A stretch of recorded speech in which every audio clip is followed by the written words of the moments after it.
Car drivers are being crucified by high insurance costs. A recent survey of 4,000 drivers by the AA showed that 54% had seen an increase in their renewal costs. But according to the Central Statistics Office, the cost of car insurance decreased by 12.8% in the last year. However, only some drivers are benefiting from this drop, while those being penalised are young people, people with cars that are more than 10 years old, and those with non-Irish licences. Conor Faughnan, AA Director of Consumer Affairs, stated, "The issue of rising premiums first presented itself in 2015, and a number of bodies have been campaigning for government action to resolve the crisis since then. Unfortunately, all we've seen from Leinster House is the publishing of a strong set of recommendations, but no follow-through on actually enacting any changes." Insurance Ireland is the body that represents most of the big insurance providers.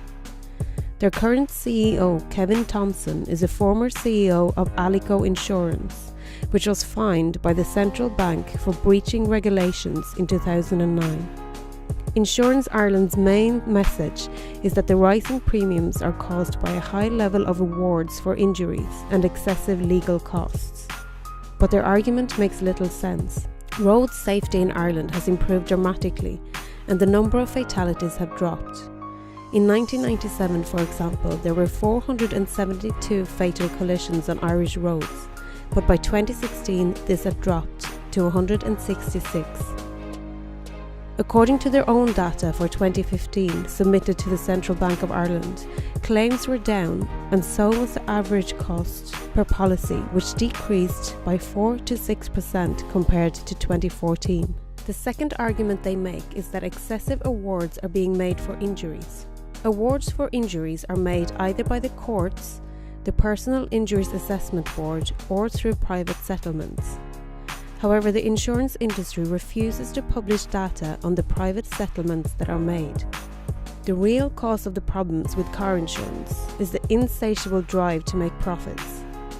Market forces and greed have combined to create an explosion in premiums. A briefing document from the Department of Finance in 2015 partially recognised this when it states that it appears motor insurers are now imposing higher premium rates to return themselves to profitability. The private for-profit insurance industry is an abject failure. It cannot guarantee cheap car insurance and will not even give full coverage. We need to look in a different direction. The Canadian province of Manitoba shows how a public not-for-profit car insurance could work. In 1971, a Manitoba public insurance company was established to provide basic compulsory car insurance. 45 years later, it is still providing one of the cheapest car insurance in North America. We need a public motor insurance company in Ireland to provide affordable car insurance for all, without discrimination and profiteering.